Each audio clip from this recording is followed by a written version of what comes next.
thing. You just know it's another bill.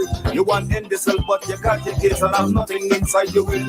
Well, every day you feel you want to get, cause it seems you don't have no love. You got families, plenty friends, but nobody don't give up.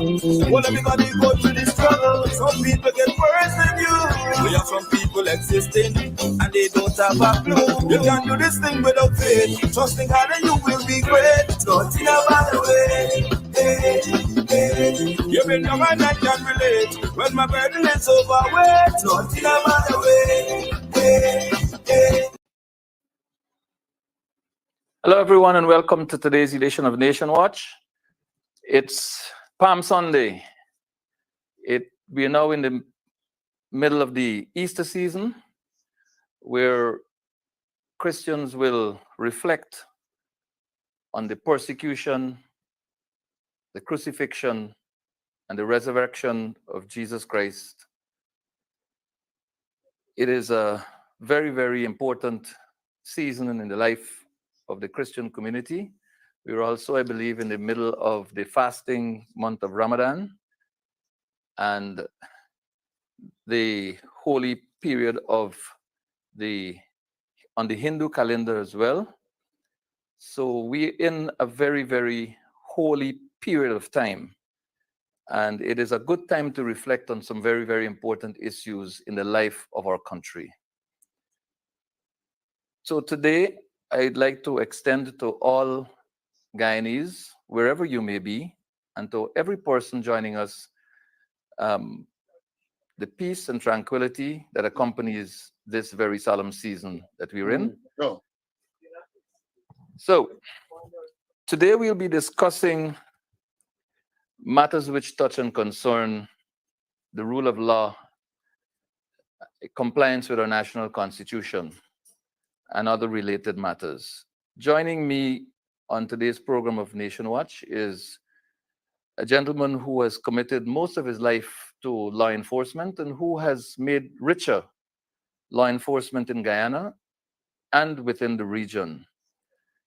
He is a stalwart of the particular area of professionalism, and he is a Guyanese who has demonstrated that he is willing to stand up for justice and fairness.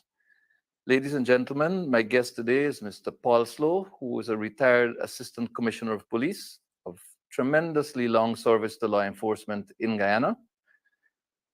And Mr. Slow, as you know, has also served in the capacity as Chairman of the Police Service Commission. I think that was appointed in 2017. Mr. Slow, welcome to Nation Watch, and thank you for joining us. Thank you, Mr. Williams. I'm happy to be here, and happy Palm Sunday to all our Christian brothers and sisters.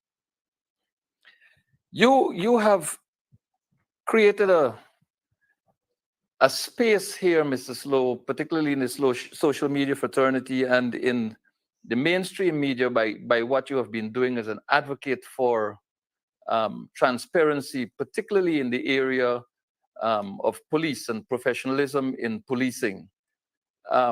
What drove you, Mr. Slow, to do what you're doing now? What was your inspiration, sir? Well, let me say, you didn't said that I was a member, retired Assistant Commissioner of Police. I served the Ghana Police Force for 37 years. I retired in 2010. In 2018, I was appointed chairman of the Police Service Commission. And in 2020, when the government changed, the President President Irfan Ali, made some overtures to me in respect of promotions of members in the Guyana Police Force. As some of your viewers may know, the Police Service Commission, the Constitution of Guyana says that the Police Service Commission is the body responsible for promoting ranks in the Guyana Police Force from inspector to assistant commissioner. So I headed that body from 2018, and the life is 3 years. So automatically on the 8th of August 2021, the life would have ended. Now, as I indicated, the president wanted some people promoted, and the rules of the commission did not permit for them to be promoted because they all had pending disciplinary matters. So on the 23rd of December 2020, the commission met and created a short list for further consideration. And the night of December the 23rd, the president and I had a conversation, and the president, it was clear he learned of the promotion shortlist. We the members of the Police Service Commission later learned through an affidavit from Senior Superintendent Calvin Brutus that the promotion shortlist was leaked to him by a confidential source at the Police Service Commission. That is what he said in an affidavit. So it became obvious that the president knew of that list, and the president was irate over the fact that his people were not promoted. And they put a mechanism, there was this diabolical plan thereafter to dismantle the Police Service Commission. So what they did, the following day, December the 24th, the Minister of Home Affairs, Mervyn, communicated with the then acting Commissioner of Police, Nigel Appy, indicating that he wanted several officers, some of whom were shortlisted for promotions, to be charged criminally. Now, to us, it was clear that that was done because of the communication between myself and the president, and I indicated to him that persons with pending disciplinary matters cannot be considered for promotion. So they decided to take the next step and to ask or to instruct the commissioner to have some officers charged criminally, not departmentally, not disciplinarily, criminally for varying offenses. And so that's on the 24th of December 2020. The very day, Senior Superintendent Brutus wrote to some officers to tell them that they were being investigated by SOCU and CID headquarters. Again, several different offenses were named, dereliction of duty and the like. So then on the 31st of December, people may know that traditionally in the Guyana Police Force, promotions are released on the 31st of December, what we call Ole's Night. Right. So on that very day, while the commission was in the final process of finalizing the list, we got basically an injunction was filed preventing the commission from continuing to do its work. Now that injunction went through the stages in the court, and what happened thereafter is that suddenly we learned on the, matter of fact, to be exact, on the 19th of May, Mr. Conway and some other serving and retired police officers, I was abroad at the time, were arrested on a trumped-up charge of conspiracy to commit fraud. And this related to the request by the then Commissioner of Police, Mr. Leslie James, to Mr. Conway, myself, and some retired officers to assist in revising the police standing orders. So we agreed to do that, and we were subsequently paid a stipend without any request from us. And they claimed that that was conspiracy to commit fraud. So on the 19th, Conway was arrested and the others were arrested. Now, interestingly, if you look at the timeline, the 19th was, I think, a Thursday, and the following week, the Chief Justice was billed to rule on this challenge brought by Brutus, and he was joined by some other officers. And the ruling did not come down then. And the very day, the very 19th of May, 2021, having the charges, one charge having been filed, the Prime Minister wrote to us, Mr. Conway and myself, for us to show cause why he should not advise the President to have us suspended from the Police Service Commission because of this criminal charge, this trumped-up charge that was brought against us. I suspect that having regards to the Carville Duncan's issue, Carville Duncan was the chairman of the Public Service Commission. Public Service Commission, and right. in 2017, I think, or 2016, I think it was, President Granger moved to suspend him because he was charged. And the Attorney General now, Mr. Anil Nandalal, argued successfully that the process employed, that is to say, a person who is charged is presumed innocent, and you can't use that to suspend them. So that, we were asked to respond to that. We responded through our lawyers to that show cause letter.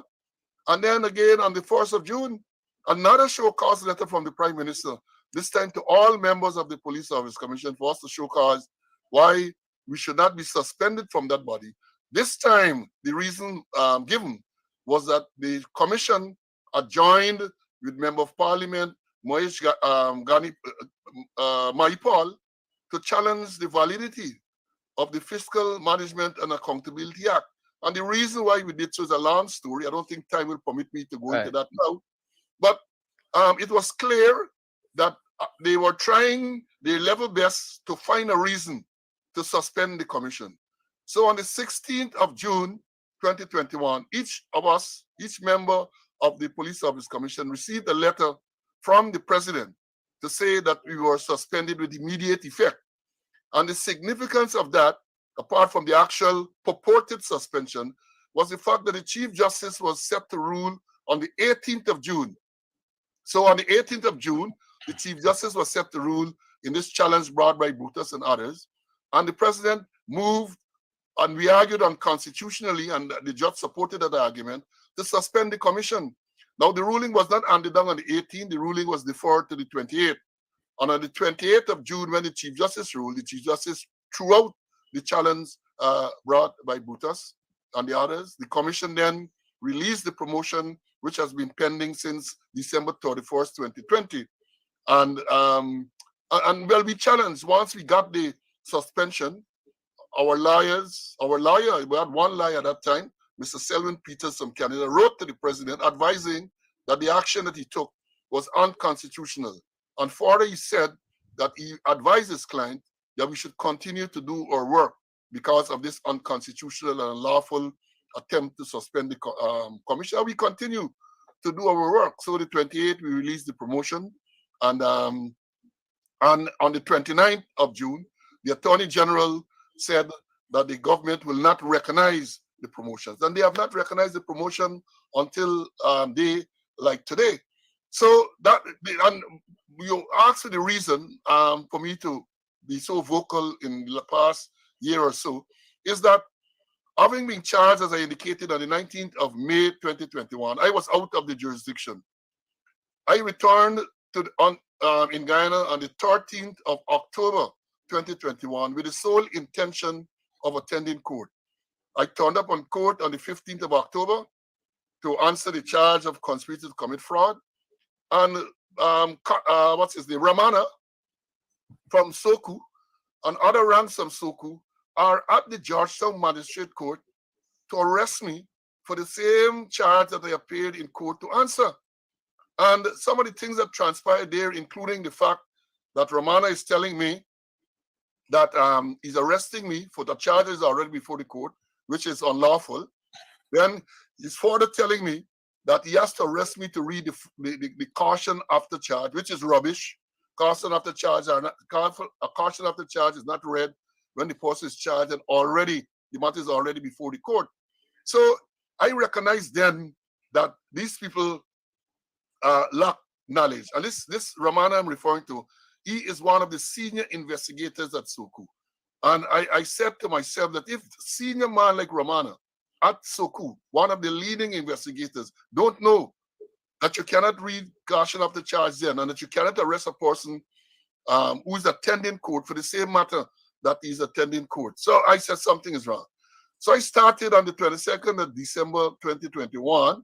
I launched this program, Speaking Out. You could see the background there, to educate the ranks in the force, in one case, to educate and to point out corruption. As I said, I'm exposing corruption and incompetence.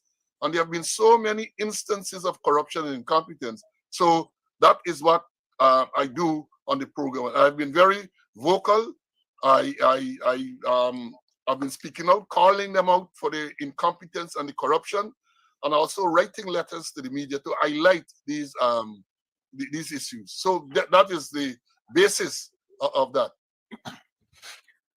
Thank you very much for the extensive background there, Mr. Slow. You, while a serving police officer, you gain popularity for a few, well, in my recollection, two very, very important issues. One was in the midst of a protest in Kingston. I believe you were in charge of the riot squad, the tactical services unit at the time. And your team was called out and you acted very, very professionally. I believe a shotgun was discharged in the prescribed manner to disperse the crowd, disperse the crowd. And one side of Guyana's political divide became upset with you, and another side became um, very happy about the way you handled yourself. And then there was another matter where you had relieved a certain businessman of a firearm. And according to the news reports, you were directed by a political operative, now deceased, to reverse your decision. And I remember feeling very, very proud of you when you said publicly that you take instructions from the commissioner of police, and that if any instructions may be coming your way with regard to anything, you would advise that it be channeled through your reporting officer. And so the level of professionalism of Paul Slow can easily be determined to be balanced, fair, and just. I gather that there was an attempt, from what you told us earlier, there was an attempt to seek to compromise this gentleman, Paul Slow, ask him to compromise his professionalism, to bend over backwards to facilitate the request of the executive. I think it is not, I feel strongly that it is remarkable that one Guyanese citizen can stand up for what is right, what is fair, what is just, what is reasonable, what is lawful. How do you view the political attempts to get Paul Slow, the professional, to bend over backwards? How do you feel about the person and the office in that regard? Well, first of all, I'm not going to bend because I'm no acrobat. You see, I'm no acrobat, so I'm not going to I'm no acrobat. I'm no contortionist. And to put things in perspective, you spoke about 1997. I think it was in Yes. Kingston, but even before then, in 1992, remember we had this election on the 5th of October 1992, Yes. when the PPP returned to power. At that time, I was the officer in charge of the Tactical Services Unit. And if people recall correctly, on the very election day, we had a lot of confusion in town. People rioted along Regent Street. And I went out there with the unit, the riot unit, and we dealt with the matter in a very professional way and was able to restore order in Georgetown in a very short space of time, because that was the professional thing to do. It didn't matter to me that, look, people were saying that the people who were rioting were PNC supporters. And again, some people bring race into it. They were black people. That doesn't matter. That was not a consideration for me. I am a professional officer. People were breaking the law, regardless of who they were. I went out there and I did what was the professionally correct thing. And order was restored in Georgetown in a short time. And up to date, like today, many businessmen who were wrong then would remind me of my professional action at that time. In the meeting I had with the president on the 16th of September 2020, he reminded me of that, and he told me how happy they were, right? So then you fast forward to 1997 outside Kingston. Again, there was disturbance there. I was not in charge of the TSU at the time. I was the second in command of what was then A Division, Breakdown. And I was the senior man on the ground when persons attacked the police. One police rank actually fell to the ground bleeding. And at that time, I thought it was necessary to take action. And with the use of a shotgun, I was able to disperse the crowd. And again, as you rightly pointed out, I at that time was seen by the government, that 1992 onward, as the most professional police officer there was, because I was prepared to do what was the professionally correct thing. Conversely, the opposition at that time, I was labeled as all kind of label, PPP, people call me Janet Jagan, Stooge, and all kind of thing. they said. But I remained a professional. So fast forward again to 2003, I was a commander in Borbies, New Amsterdam. My office was at New Amsterdam. There was a matter involving a businessman over at Rosiknal where his son was shot. And during the course of the investigation, the police seized the firearm that belonged to the son and the firearm that belongs to the father because they lived in the same house. And the police wanted to do ballistic checks to determine which firearm was used. The minister, you have been very political by saying the person deceased, and yes, he's deceased. Minister Gadraj called me and instructed me to return the firearm. I politely advised him that the investigation had not reached the stage for the firearm to be returned. And we had this discussion, and I told him plain that I was not going to return the firearm. I told him that he should communicate with the commissioner.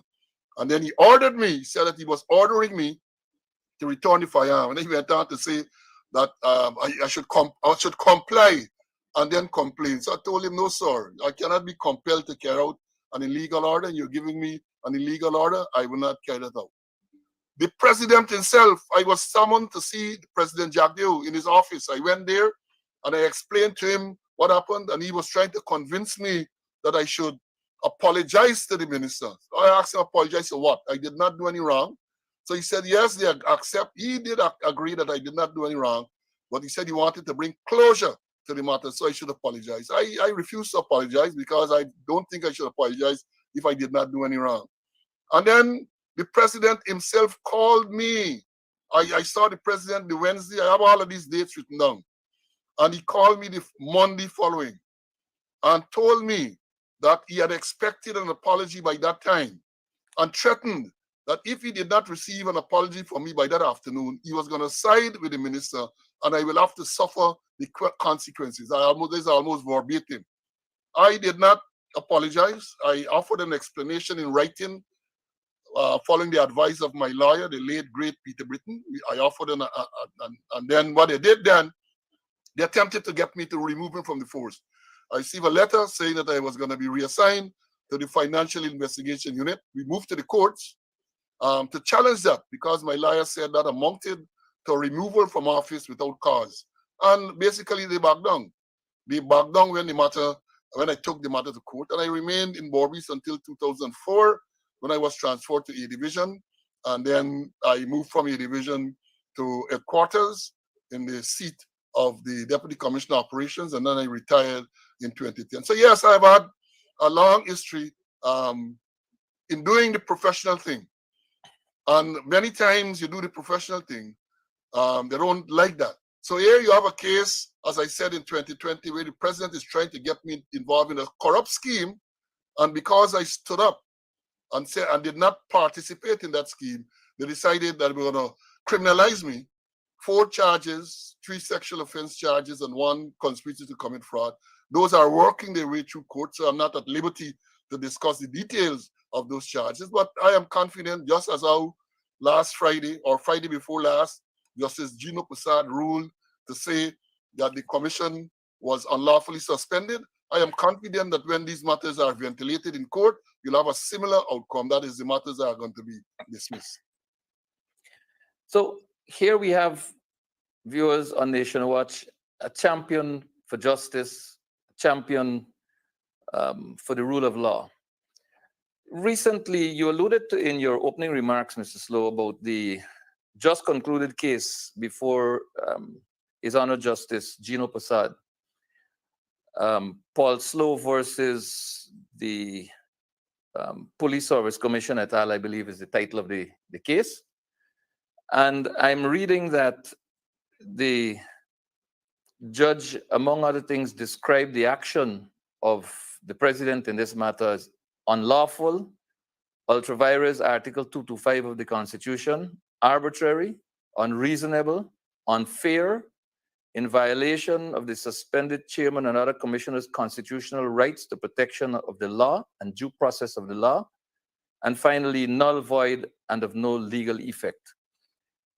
How do you feel as a citizen standing up, not just in your own right, not just for your own right, but for the rights of all citizens of this country, setting precedent establishing a foundation basically for a democratic society to be further constructed upon.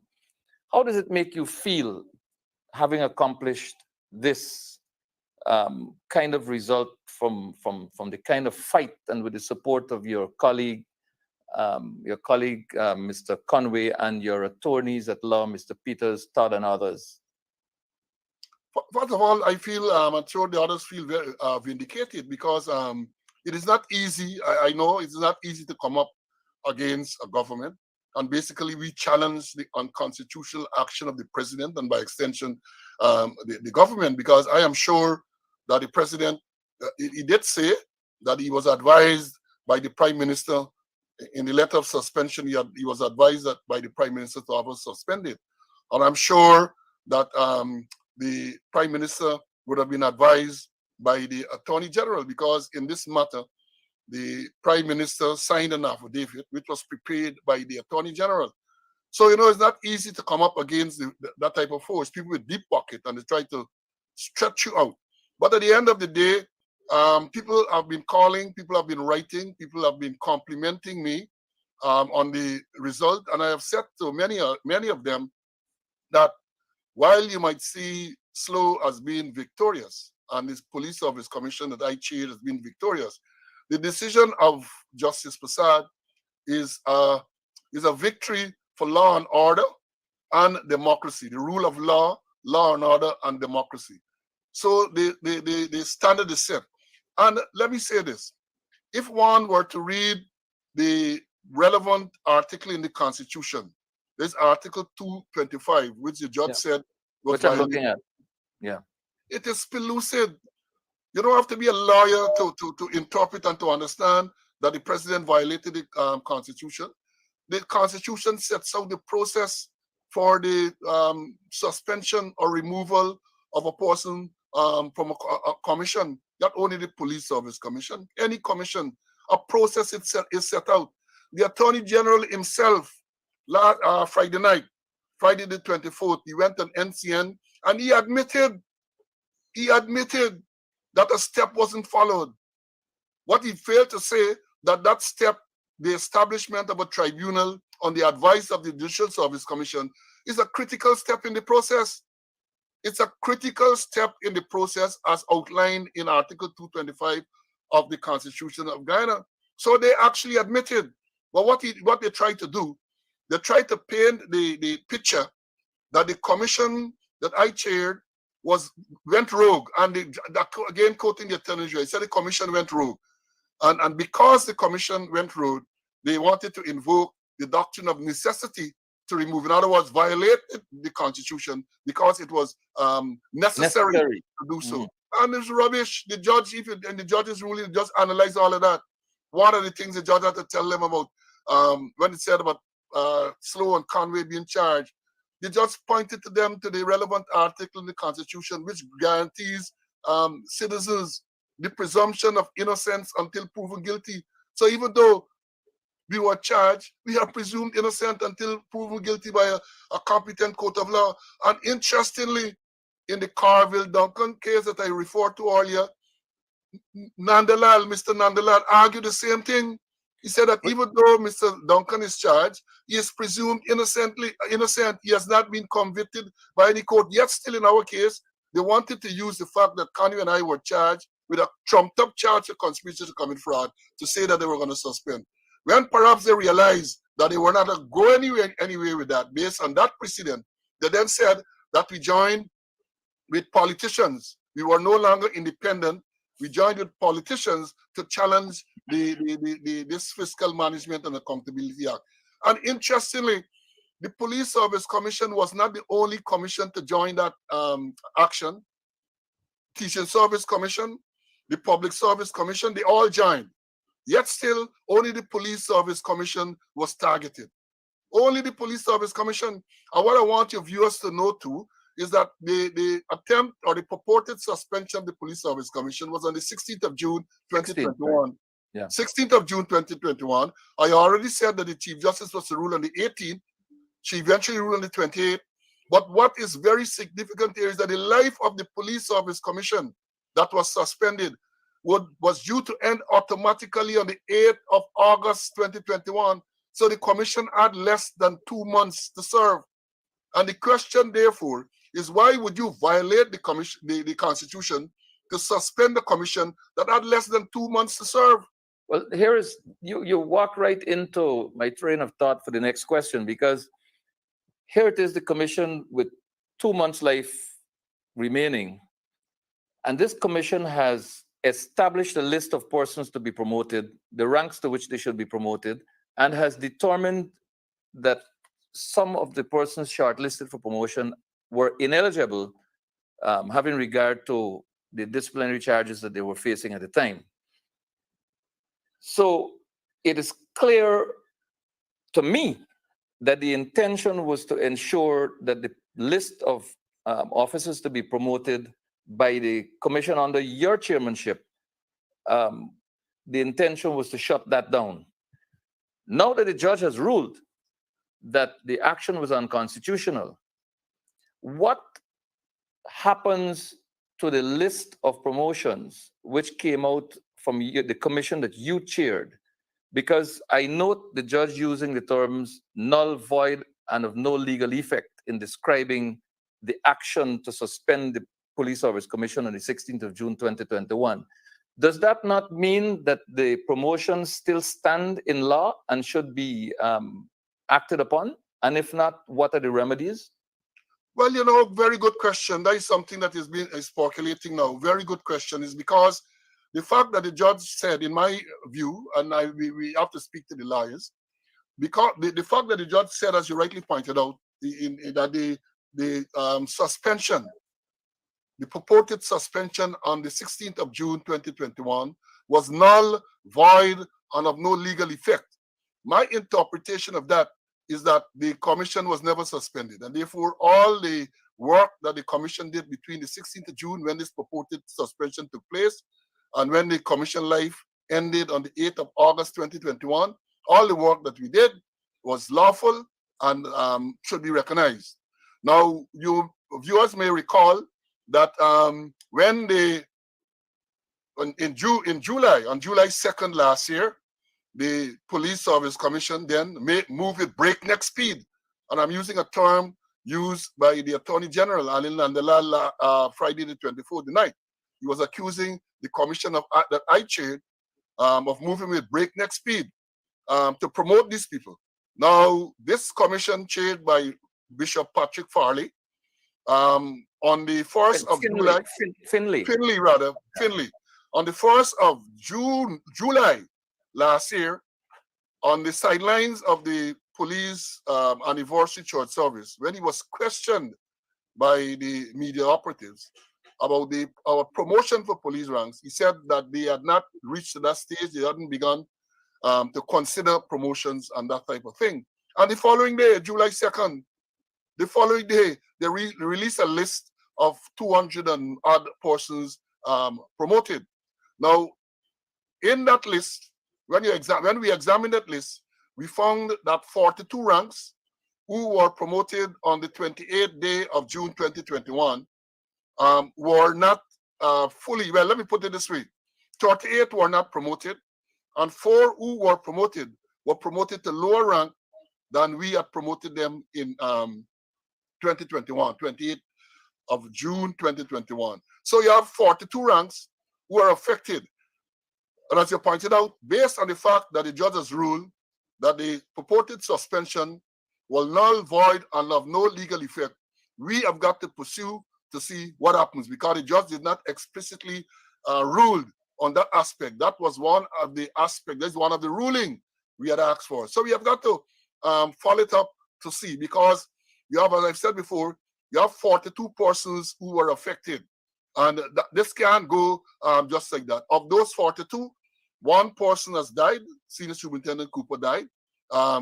They have some persons, I think 4 or 5 persons, my recollection, have retired and were not able to benefit from the remuneration which they should have gained based on the promotions that we made. So I'm going to be fighting for those persons. I'm going to be fighting to make sure that they get the just reward. Following up on something else you said in your opening remarks and later on, you referenced the Carvel Duncan situation and Mr. Nandlal's position on it. There's a news report, I believe, in the Guyana Times of sometime around, I don't recall, the 17th of one month or the other in 2017. I think you're referring to I have the article in Guyana Times, October the 17th, 2016, Yes. where the Right. headline, Greatest Constitutional Heresy is grounds for impeachment nonetheless. Yeah, that was the 17th of October, 2016. I remember the 17th, yes, Guyana Times. Mr. Nandlal, that is, then in opposition, referenced Article 94 of the Constitution, which I shall quote. The president may be removed from office if he or she commits any violation of the Constitution or any gross misconduct. The procedure for removing him or her is prescribed in Article 180. Now, Article 180 goes on to describe the process which involves writing to the Speaker, presenting a motion before the National Assembly, the motion to be heard within 5 days of presentation. There shall be no debate on the motion. And if the motion is successfully passed by a 2/3 majority of the National Assembly, and I'm speaking from memory here, then a tribunal is established to investigate or to inquire into the situation, the alleged misconduct or violation of the Constitution. Then after that commission completes its work, it is to lodge a report with the National Assembly, and upon a vote of 2/3 majority, if the tribunal establishes wrongdoing or breach of the Constitution by the president, then a 2/3 majority vote in the National Assembly would remove the president from office. So here we are at the situation where the first step in this process has been established. The judge in a court of law in this country has ruled that the president violated the Constitution, which fits very snugly inside Article 94, which speaks to impeachment, which I just read. What are your views with regard to advancing the provisions of Article 94? Where does that place us as a country? Where does it position our democracy going forward? How does this decision and this provision of Article 94 speak to the rule of law in Guyana? No, let me say this. The ruling is clear. I understand the very night of the ruling, the Attorney General indicated that the government will appeal the decision. So I have a suspicion, having said that, they are now desperate because, as you rightly pointed out, the first bell has been struck, so to speak. The court has ruled that the president violated the Constitution. And as you have indicated, Article 94 says that if the president violates the Constitution, he can be impeached and removed from office. So he has violated. That is what the court has ruled. Well, I guess they're going to appeal all the way to the CCJ. But let me say this again. When you look at Article 225 of the Constitution, which sets out the procedure for removing a constitutional person from office, it is clear that the Constitution was violated, so they can appeal as much as they want.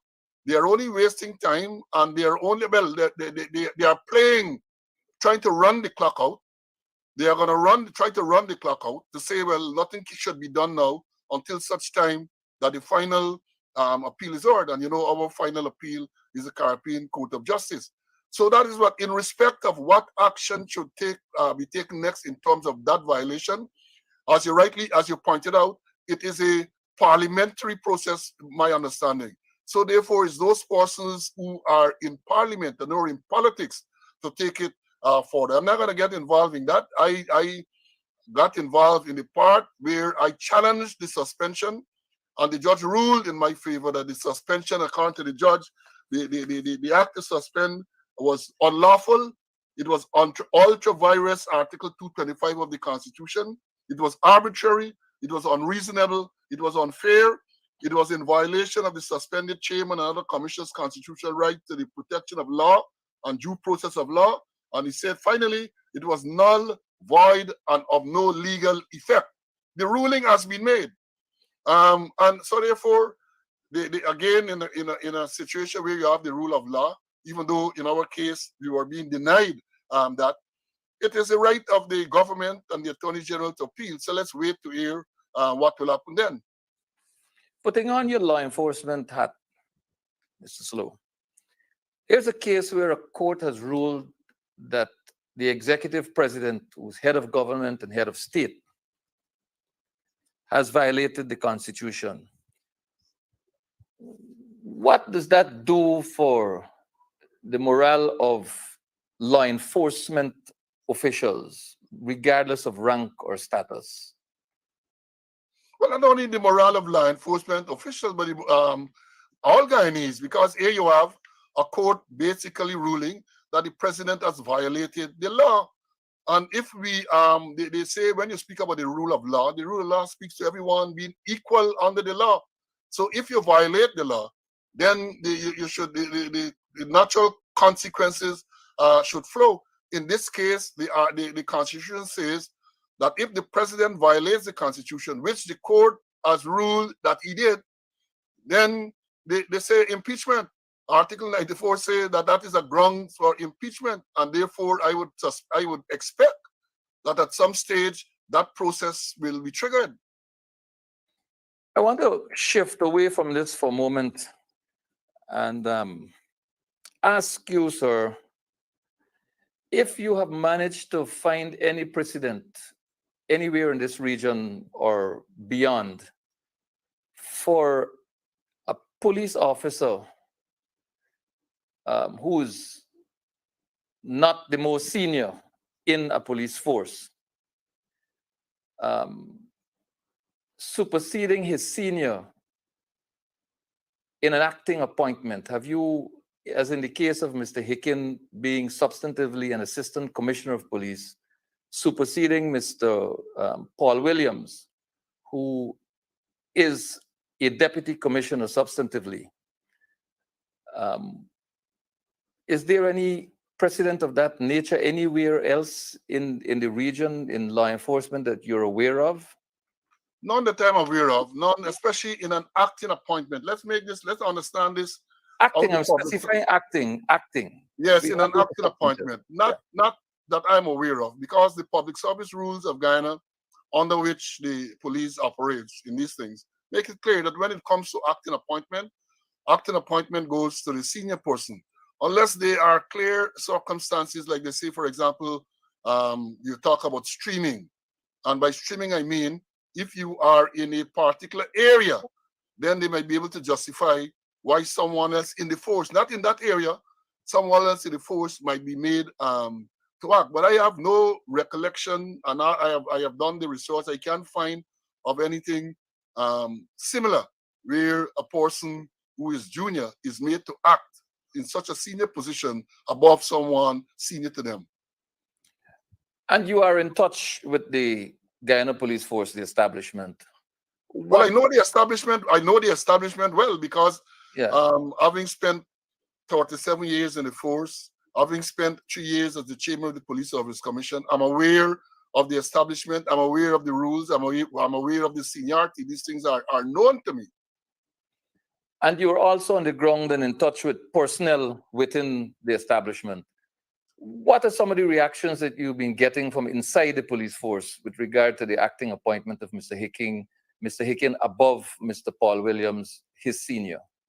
Well, a lot of people are very upset, but the whole thing is that the atmosphere is so toxic. People are so intimidated that people are afraid to speak out. So I get many calls and messages and so, where people complain and point out these unnecessary, well, not only unnecessary, these discriminatory practices and so on, they pointed out, but they are morbidly afraid to speak out, even when they themselves are affected. Because in the police force, what happens? People are transferred.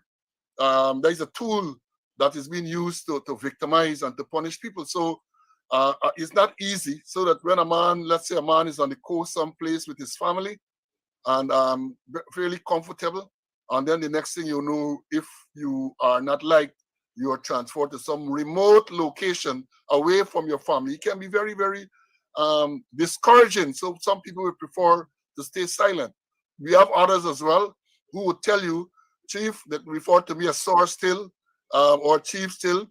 They get a year or they get a few months more or a short time towards retirement, and they prefer to stay in the corner, stay quiet, because they don't want the benefits to be affected. If they want to speak out, then that is likely to happen to them. So the atmosphere is a very toxic atmosphere, very, very toxic. People are afraid. Police ranks are afraid to speak. They call names that from the time they would tell you about senior officers who cuss them out in the vilest of language, and they have to stay quiet. They tell you these things. They tell you these things, but they are afraid. And in some cases, I could understand, because, as I've said, if you have a few months to retirement, you don't want to speak up. But in my case, let me remind, I would normally remind them that when I stood up to the correct thing in 2003 against President Jagdeo and Ronald Gadraj, I had like about 7 more years to go. But that would not have prevented me from taking the action that I took, because I know that that was the correct action. Yeah, it's a bit troubling, because if one is not prepared to stand in defense of one's rights, then, and if that becomes the situation across the board, then really, I mean, you know, it's disaster. It's a disaster. But I also want to get your perspective, Mr. Slow, on the appointment of 29, I believe, civilians. They've been inducted into the Guyana Police Force, and I believe accorded the rank of Sergeant of Police. And they now form the nucleus of the prosecutorial arm of the Guyana Police Force. Civilians walking into the Guyana Police Force, getting the rank of sergeant. People have been there for 10 years, Lance Corporal. People have been overlooked for promotion. There's an established number of sergeants which can be accommodated in the Guyana Police Force. 29 coming in fresh, no track record of policing, essentially prevents 29 prospective corporals of police and lower ranks from being promoted to the rank of sergeant. What are the implications, first of all? Is this with or without precedent that civilians are brought in and promoted to sergeant? What are the implications for the Guyana Police Force, the establishment, the number of officers, the number of non-commissioned officers at the rank of sergeant, and the prospects for promotion of those who are working diligently towards promotion? Well, when you talk about precedent, let me remind our viewers, or inform, because if I say that I'm reminding, I'm assuming that they know, but some may not know. The government came into, the president was sworn in on the 2nd of August 2020. And the very month of August 2020, several ranks were recruited to the presidential guard. Several ranks were recruited to the presidential guard. And the following month, September, they were promoted to the rank of sergeant. So they came in August of 2020, and September they were promoted to sergeant. And since then, there has been a lot of grumbling, because you have a lot of ranks in the force, qualified corporals who are detectives, who have skills, who are prosecutors, and they are overlooked for promotion for whatever reason. This 29 now makes it even worse, because here you have people straight off. I think they went to, they might have completed the law studies at the university, and they are brought into the force green as dungs, green as green dungs, green as grass, and they are given the rank of sergeant, and they are there as prosecutors. You have lots of seasoned prosecutors in the police force who are prosecuting alongside them, I suspect, and they are corporals, they are low in rank. So people are upset with the old discrimination. people, the ranks are upset, and then you'd have noted, I think, a statement from the Attorney General that there are more to come. So again, the ranks don't want to speak out, but the ranks are very, very upset, and it is very demoralizing to know that you're there as a detective working diligently for all these years. You catch a two-stripe, you're a corporal, and a civilian comes off the road, he's a sergeant. And let me say this, you have many ranks in the force who have qualified themselves. They have degrees, they have diplomas, and are experienced and qualified police ranks, and they are not considered. But here you have civilians walking in. The presidential guard, I think it was about 12 or 13 of them, came in on August, promoted to sergeant in September. Now you have civilians walking in and promoted to sergeant. And then you have a case too with the last promotion that I referred to that took place on the 2nd of July last year, where people who have not passed, who never sat the appropriate qualifying examination, are promoted to ranks. And the Standing Order 22 of the police force is clear that in order to be promoted to certain ranks, to be promoted from a sergeant to an inspector, you must pass the appropriate qualifying examination. To be promoted from an inspector to the gazetted rank, you must pass the appropriate qualifying examinations. And you have dozens of cases in the last promotion where people have not even attempted to sit the examination, and they are promoted to in that corrupt list that was revealed. You know, we make joke of it sometimes because people who had left the force, civilians, people who had left the force, they were members of the force, they had left the force, they were promoted. You had one case where one rank was promoted to 2 different ranks in the same list. So it's a whole corrupt process. So yes, people are demoralized. Again, if you were to ask them, they are not going to admit it because they are afraid. They are not going to admit that they're afraid of victimization. But that is what you have. And that cannot augur well for the police force. It cannot. You cannot operate a police force where people are demoralized to the point where they just come to work, do as little as possible to get their pay, and they go back home. They are demoralized, and that does not augur well for the force. It does not augur well for the country. We have about 8 or so minutes remaining, Mrs. Lowe. I want to discuss a matter here with you, and it is not about the charge, the allegation, or, well, the allegation and possible charge. It has to do with procedure, police procedure. And I refer here to the case of Mr. Ogunse. This conversation is not to discuss whether he said what he said, whether he was right or wrong or whatever. The procedure is what I'd like to get to the bottom of. Here's a gentleman who says something at a public meeting, whatever that thing is. And it raises the ire of the political directorate of the country. The president spoke to it, the attorney general, and others spoke about this matter, proffering points of view with respect to what offenses may or may not have been committed. And then this gentleman appears on not one, but at least 2 additional public meeting platforms. And he speaks again. He appears on these platforms in the presence of police officers who were monitoring, because public meetings, political public meetings, are always monitored by the police. And the conversation about what he said at that earlier meeting continues in the public domain.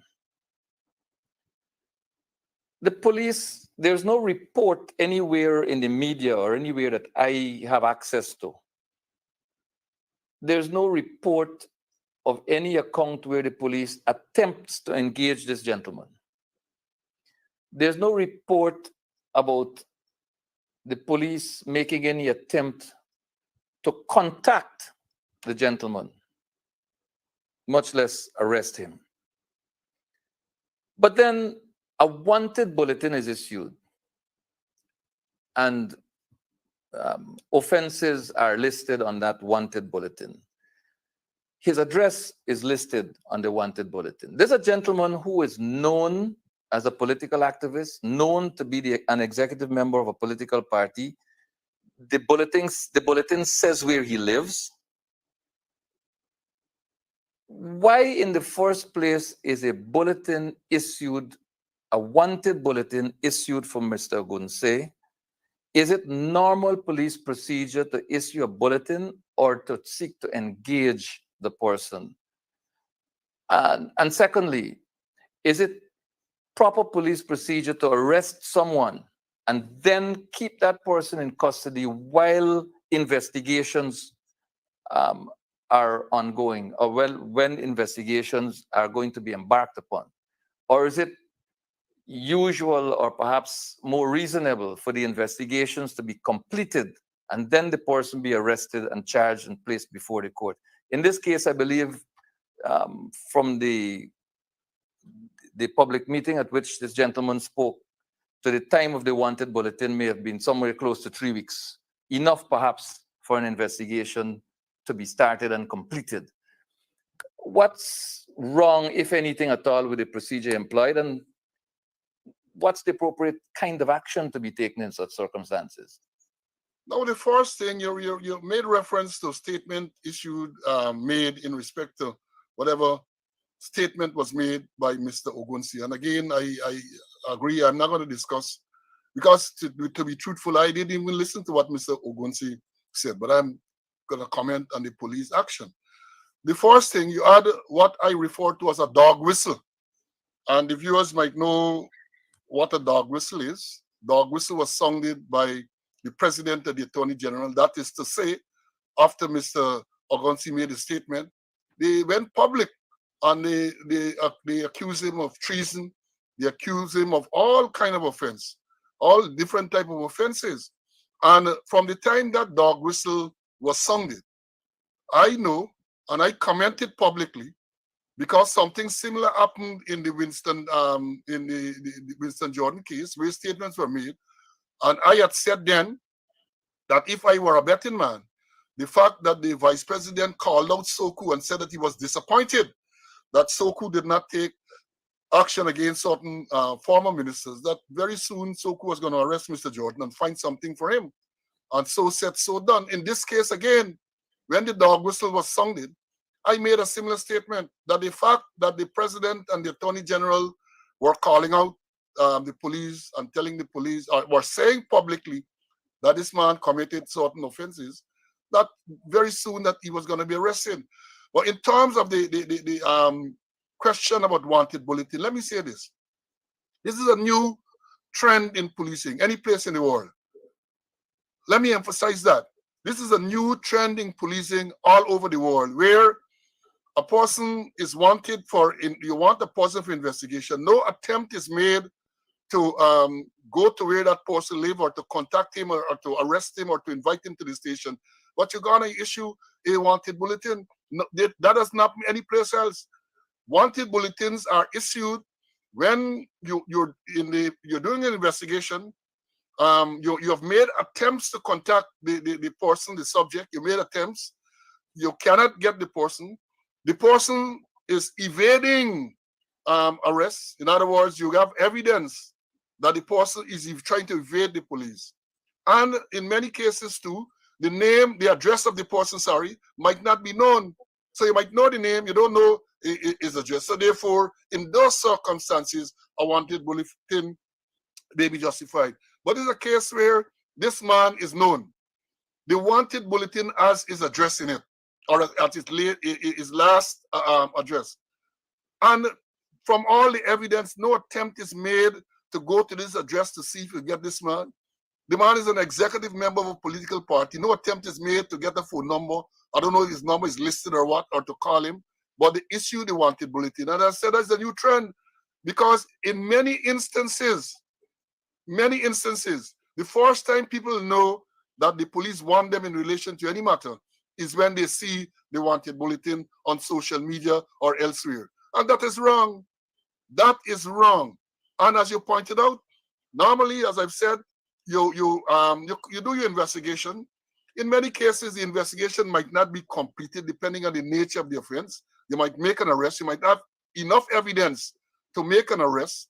And in some cases, you charge and you continue aspect. It is not unknown that you charge and you continue investigation. But at the time of charging, you would have enough evidence, what we call prima facie evidence. And then there may be some things to tie up. But as I've said, this is a new form of policing. People are arrested, people are kept for 72 hours, which again is another abuse. There's nothing saying that a person who's arrested must be kept for 72 hours. What the law is that the person shall not be kept for more than 72 hours unless you get permission from a court. So there's nothing wrong in this case where the man turns himself in. Obviously, a person who turns himself in is not a flight risk. If the person is a flight risk, then they would not turn themselves in.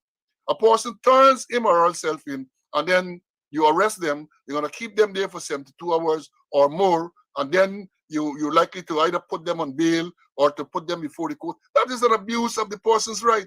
And I would hope that people take up these things. You see, some of these things you have to challenge. You have to challenge it and let the courts rule on the constitutionality or the lawfulness of such an action. But it is wrong. It is wrong. And let me say this here, I'm going to be controversial. Let me say this. In many cases, I believe the lawyers are facilitating this because when they see the wanted bulletin, the next thing is that they go and they turn the client in. Now, understand this clearly.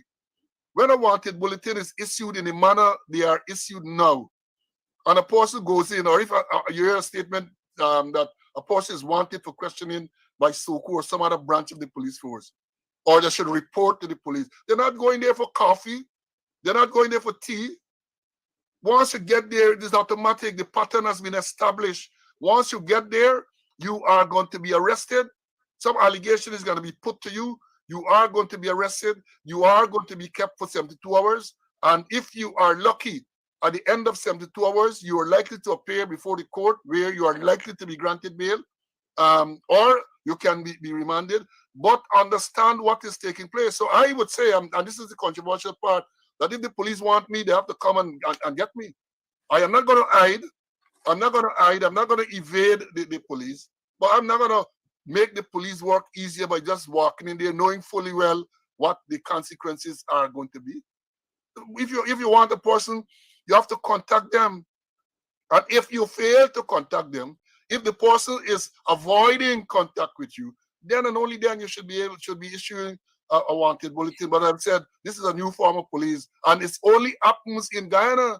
It only happens in Guyana. Nowhere else in the world you find investigation is being done or an allegation is made and wanted bulletin without an attempt to contact that person. We have cases in Guyana now. I can speak of that with first-hand knowledge, where persons are charged and placed before the court and no allegation is ever put to them. No allegation in respect to the charge is put to them, but they're before the court and walking the way. Those things are wrong. Those things are wrong. But the fact that the police force now is so politically controlled, and let me say this again, the police force now is under unprecedented political control, because I am sure that the action taken against Mr. Ogunsi, the actions were directed by politicians. They would have told them to go and to deal with it in that particular manner. They have certain officers. My colleague described one as southwest of SOCO office. They are the ones who tell them what to do. And when they tell them that, they just do whatever is done. One we recall not so long ago, the police officer, Ramana from SOCO, arresting a lawyer for telling our client he should remain silent and not give a statement to the police. She was arrested by the police. So that is the state that we are living now. Political directions.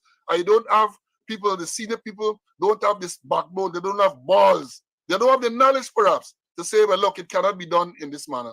They just do whatever they're told. And I suspect that is why many of them are appointed, because they put them in this position, knowing full well that whatever they tell them to do, they will do. Mr. Paul Slow, retired Assistant Commissioner of Police, former chairman of the Police Service Commission of Guyana, an advocate for the rule of law, an advocate for fairness, and the gentleman who prides himself with speaking out, exposing corruption and incompetence. Mr. Paulslow, I want to thank you very much for accepting my invitation to join me on Nation Watch today. And I thank you very much for your contribution to the program, sir. Thank you very much for having me here this afternoon, Mr. Williams. And to our viewers, I'd like to thank you very much for joining us for this edition of Nation Watch and for staying as you usually do to the very end. Enjoy the rest of Palm Sunday and the Easter season. Until we meet again next Sunday, by God's grace, for another edition of Nation Watch, take good care of yourselves. You just living from pay to paycheck. When I get to get paid, cost of living high, the pressure high, getting worse every day. When the man call you for something, you just know it's another bill. You want end the cell, but you can't take it and have nothing inside your will. Well, every day you feel you want chuck it, cause it seems you don't have no luck. You got families, plenty friends, but nobody don't give up. Well, everybody go through this struggle. Some people get worse than you. We have some people existing, and they don't have a clue. You can't do this thing without faith. Trusting God and you will be great.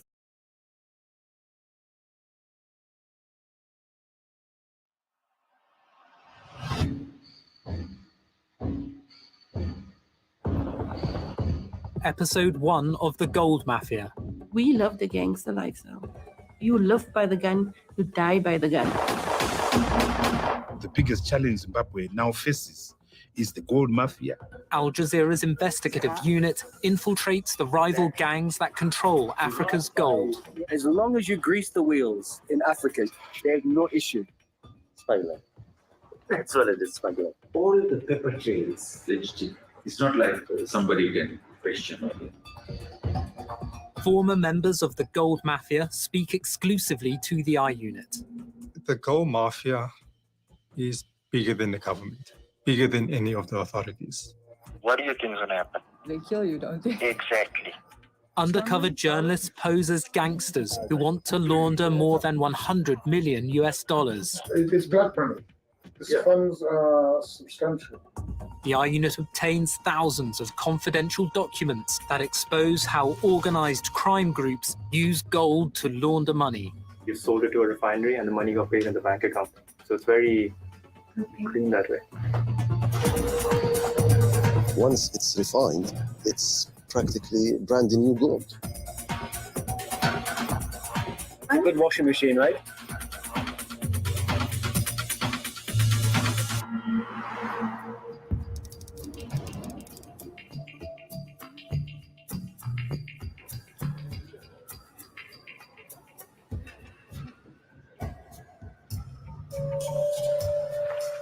The money to be invested, it's not in the books in Hong Kong or China. It is black money. The funds are substantial. Is it 100 million? Is it 50 million? Is it 10 million? Is it 20 million? Is it It's more than 100. Okay. Kamlesh Patni is one of Africa's most notorious gold dealers. He calls himself Brother Paul after founding his own church. We try to move our money to find investment overseas. Mr. Stanley leads the I Unit's undercover team. They're posing as gangsters who need to launder dirty cash from China. It's very important to get the right person. Yeah. As a starting point. Right? Yeah. I'm going to give it to you in a very crude way. As a way of explanation, they're looking for a Hawala system. Yes. To get the money out. Yeah, sure. Johnny is posing as a black market trader, our Hawala man, who moves money across borders without using banks. And the Hawala system is based on trust. Trust and connections. Yes. But we need advice. Base. Infrastructure. Yes. Yeah. Yeah, sure. Invest in you. Yeah, if you because you have all the connections. Structure already. No, if you have the trust. Patni claims to have the trust of Africa's leaders. Glory be to God, yeah. This is the the President Mugabe. Oh, my This is me. I got the award as Lifetime Africa Achievement Award. This is Uganda. Oh, that's you.